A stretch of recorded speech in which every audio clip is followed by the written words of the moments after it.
নারায়ণগঞ্জ রূপগঞ্জের ইছাপুর বাজার এলাকায় নদীতে ডুবে যাওয়া শিক্ষার্থী সৃজন সাহা শান্ত এর মরদেহ অবশেষে উদ্ধার করা হয়েছে।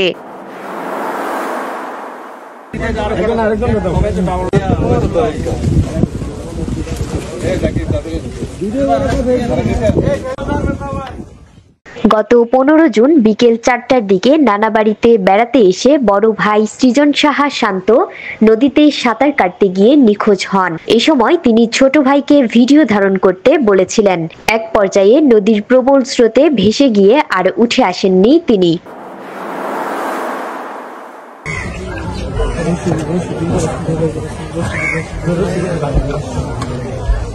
আজ 17 জুন সকাল 6টার দিকে খিলক্ষেত থানা এরিয়া পাতিরা বালু নদী প্রাণ কোম্পানির কাছে তার মরদেহ ভেসে ওঠে।